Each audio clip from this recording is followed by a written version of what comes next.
Hello everyone, welcome back to our channel code with Bangla. তো আমরা যে প্লেলিস্টটা নিয়ে আলোচনা করছি এইচটিএমএল, তার ডে টু আজকে আমরা কি শিখব?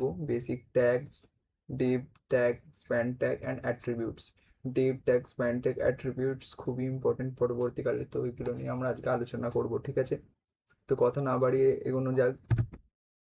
ডে ওয়ানে আমরা কি করেছিলাম সেটা একবার রিক্যাপ করে নিই। এইচটিএমএল কি? এইচটিএমএল হচ্ছে হাইপার টেক্সট মার্কআপ ল্যাঙ্গুয়েজ। এটা এইচটিএমএল এর স্ট্রাকচার তৈরি করতে কাজে লাগে, যেমন কোথায় বাটন হবে, কোথায় লিঙ্ক হবে, কোথায় হেডিং হবে, কোথায় প্যারাগ্রাফ হবে, ঠিক আছে? বেসিক আইডিয়া ট্যাগস দিয়েছিলাম, আজকে রিয়েল ইউজ শিখবো। এইচটিএমএল এর হেডিং ট্যাগ। হেডিং ট্যাগ কি হচ্ছে? তোমার ওয়েবসাইটের কোনো একটা হেডিং থাকে, যেমন এখানে দেখো, এখানে এটা heading. HTML basic day one যে পিপিটা বানানো যায়, এটা এর হেডিং। তো এই হেডিং দিতে H1 tag, H2 tag, H3, H4, H5, H6 এরকমভাবে ট্যাগ হয়। তো একটা পেজে একটাই সাধারণত H1 ট্যাগ হয়ে থাকে। কেন হয়ে থাকে? তোমার পেজে যেমন ধরো এটা একটা হেডিং, এর নিচে আবার একই টাইপের হেডিং হতে পারে না, এর সাব হেডিং হতে হয়েছে, ধরো ফাইল, এডিট, ভিউ, এগুলো সাব হেডিং হতে পারে। তো H1 একটাই, একটা পেজে হেডিং হবে, তার নিচে H2 সাব হেডিং, H3 তার সাব হেডিং, H4 তার সাব হেডিং। বুঝতে পেরেছো? চলো এটা আমরা লাইভ ভিএস কোডে গিয়ে করে দেখি। আগের দিন আমরা এইচটিএমএল টিউটোরিয়াল একটা ফোল্ডার ওপেন করেছিলাম, সেখানে index.html ফাইল বানিয়ে নিয়েছি। তো শিফট টিপে ওয়ানের ওপর এক্সক্লেমেশন সাইন টিপবে, এমিট অপশান আসবে, এন্টার মারবে, বেসিক ট্যাগটা চলে আসবে। তো আমরা কি শিখলাম? H1 tag. তো বডি ট্যাগের ভেতরে আমরা সবসময় বডি ট্যাগের ভেতরে আমরা কোড লিখি। তো H1 ট্যাগটা, সরি, চলে আসছে। H1 ট্যাগটা ভেতরে লিখব, this is my first project, same H2 tag use করব, দিস ইজ মাই ফার্স্ট প্রজেক্টটা কপি করলাম, H2 ট্যাগে paste, same H3 tag. ডিফারেন্সটা তোমরা বুঝতে পেরে যাবে এই ট্যাগটা সব কটা পরপর ইউজ করার পরে। H4 tag, H5 tag, H6 tag. আমরা এটাকে ওপেন উইথ লাইভ সার্ভারে গিয়ে দেখবো।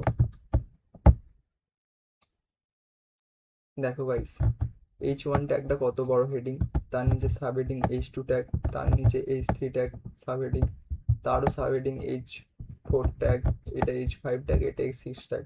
তো কোথায় কিভাবে ইউজ করে বুঝতে পারছো? এটা তোমার ধরো মেন হেডিং হবে একটা ওয়েবসাইটের পেজে, তার নিচে তোমার কিছু অ্যাবাউট ইওর মাই সেলফ, ধরো একটা পোর্টফোলিও বানাচ্ছো, এখানে অ্যাবাউট ইওর মাই সেলফ দিয়ে তোমার এডুকেশনের একটা হেডিং, তার নিচে স্কিলের একটা হেডিং, এরকমভাবে তৈরি হয়। তাই জন্য H1 থেকে H6 ট্যাগ অবধি আছে।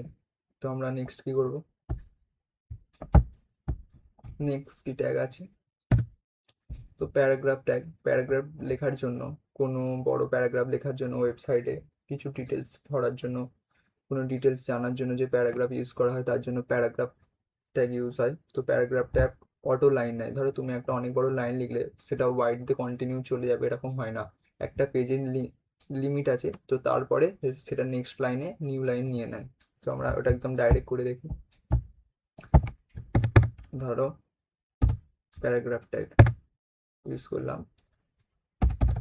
আচ্ছা, এখানে আমি লরেম লিখলাম। লরেমটা কি? এটা একটা এমিট অ্যাব্রিভিয়েশন। তো লরেম লেখার পরে ধরো আমি কিছু প্যারাগ্রাফ লিখতে চাইছি, যা হোক কিছু প্যারাগ্রাফ, 50 লাইনের একটা প্যারাগ্রাফ লিখছি।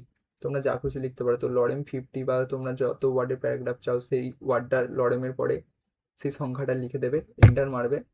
সরি, আচ্ছা, লরেম 50, যেই লরেম লিখে 50 লিখলাম, তখন 50 ওয়ার্ডের একটা পুরো প্যারাগ্রাফ চলে এলো।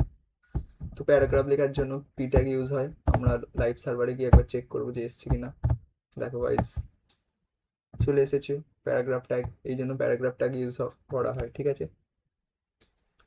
তারপরে আমরা কি শিখবো? এখন শুধু ট্যাগগুলো কোথায় কি ইউজ হয় শেখাচ্ছি। নেক্সট টাইমে আমরা আস্তে আস্তে প্রজেক্ট বিল্ড করার চেষ্টা করব। Line break and horizontal line, BR, new line আর এইচআর লাইন ড্র করে। কি কি নিউ লাইন? তুমি ধরো একটা প্যারাগ্রাফ লিখছো, এমন কিছু সিচুয়েশান এসছে সেখানে তুমি সেই লাইনটাকে পরের লাইনে নিয়ে আসতে চাইবে, সেখানে বিআর ট্যাগ ওই লাইনটা ব্রেক করে নিউ লাইনে আসবে, আর এইচআর ট্যাগ হরাইজন্টালি তোমার লাইন দেবে। চলো দেখি আমরা গিয়ে, ধরো এখানটা আমরা একটা প্যারাগ্রাফ লিখেছিলাম, আমরা এইখানটা ওয়েবসাইটে কি দেখাচ্ছে, ওয়েবসাইটে দেখাচ্ছে যেমন লিখেছি তেমন। আমরা এই ইন থেকে এটা আমি পরের লাইনে আনতে চাইছি। পরের লাইনে কি করে আনবো? আমরা দেখলাম বিআর ট্যাগ ব্রেক করে দেবে, বিআর ট্যাগ ইউজ করে দেবো, বিআর ট্যাগ ইউজ করলাম। এবার লাইভ সার্ভারে গিয়ে দেখি, দেখো যেই বিআর ট্যাগ ইউজ করলাম এখানটা আর কিছু রইলো না, ইন থেকে এখান থেকে ইন থেকে পরের লাইনে চলে এলো, এই জন্যই বিআর ট্যাগ। তুমি সেন্টেন্স ভেঙে পরের লাইনে আনার জন্য বিআর ট্যাগ ইউজ করা, সোজা কথা এটা, ঠিক আছে?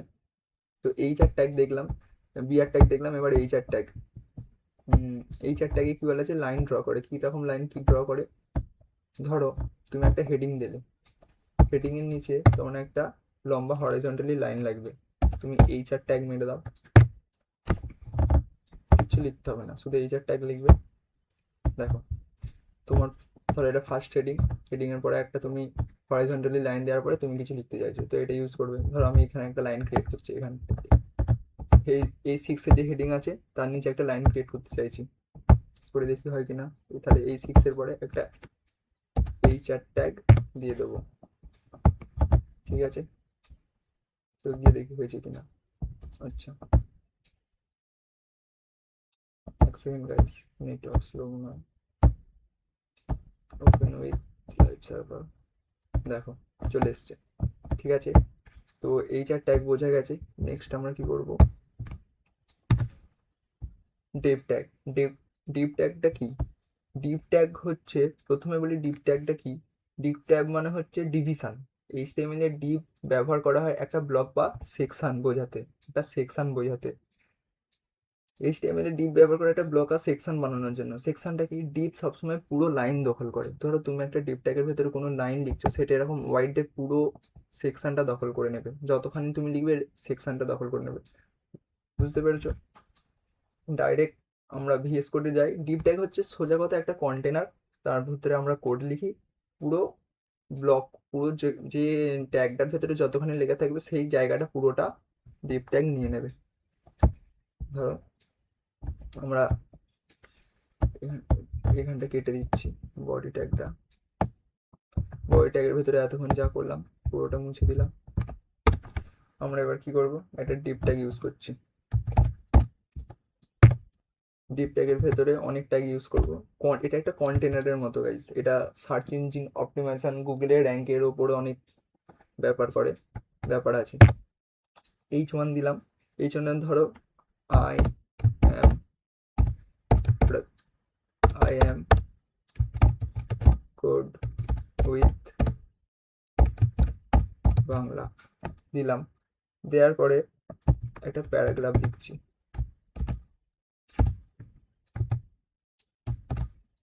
প্যারাগ্রাফটাকে কিছু একটা লিখছি, লরেন 20, ঠিক আছে? আর একটা ডিপ ট্যাগ ইউজ করছি, বেরিয়ে নিয়েছি। অনেকগুলো কন্টেনার তৈরি করছি আমরা, ডিপ ট্যাগ ইউজ করলাম, ডিপ ট্যাগ ইউজ করে একটা প্যারাগ্রাফ লিখছি, লরেন 10 লাইনের একটা তৈরি করলাম। দেখো এখানে দুটো ডিপ ট্যাগ আছে, প্রত্যেকটা ডিপ ট্যাগ নতুন থেকে লাইন শুরু করেছে, ঠিক আছে? নতুন লাইনে শুরু হয়েছে, মানে ডিপ হলো ব্লক লেভেল এলিমেন্ট, সোজা কথায়। আমরা লাইভ সার্ভারে যাব, দেখো নতুন করে লাইন শুরু করেছে, পর আসেনি। আর তোমরা যদি এটা এতটা যে ব্লক করছে, পুরো লাইনটা যে বলছে ব্লক করছে কন্টেনারের মতো, সেটা যদি চেক করতে চাও তোমরা এখানটা এরকম করবে, রাইট ক্লিক করবে, ইন্সপেক্ট বলে একটা অপশান আসবে, দেখবে তুমি যে কোডটা লিখেছো এখানে দেখাবে। এত কিছু ভয় পাওয়ার দরকার নেই, শুধু এইটুকুনি চেক করবে যে আমরা যেটা বলছি সেটা ঠিক কিনা। ধরো আমরা প্যারাগ্রাফ যে লিখেছি, শুধু দেখো নীল এখানটা যখন সিলেক্ট করছি এখানটা দেখাবে, প্যারাগ্রাফ যখন করছি প্যারাগ্রাফের ব্লক দেখাচ্ছে, ডিপ ট্যাগ যখন ইউজ করছি দেখো ডিপের মধ্যে, প্যারাগ্রাফ যখন সিলেক্ট করছি তখন পুরোটা, প্যারাগ্রাফের মধ্যে যেটা লিখেছি তখন ছোট হয়ে গেল, শুধু নীল অংশটা দেখো, ব্লু, যে ব্লু অংশটা দেখাচ্ছে। যখন ডেপ ট্যাগের মধ্যে আসছি পুরো সেকশনটা ধরে নিচ্ছে, I am code with Bangla plus পুরো যতটা প্যারা লিখেছিলাম সবটা ধরে নিল। বুঝতে পারছো? ডেপ ট্যাগ পুরো কন্টেনারের মতো পুরো ওয়াইডটা ধরে নিল। ডেপ ট্যাগটা যে এলাম পুরো code, I am code with Bangla plus নিচের প্যারাগ্রাফটাও ধরে নিল। এটাই বলার চেষ্টা করলাম। বুঝেছো নিশ্চয়ই? Thanks for watching, more video coming soon. Video ভালো লাগলে লাইক, কমেন্ট, সাবস্ক্রাইব করতে ভুলো না।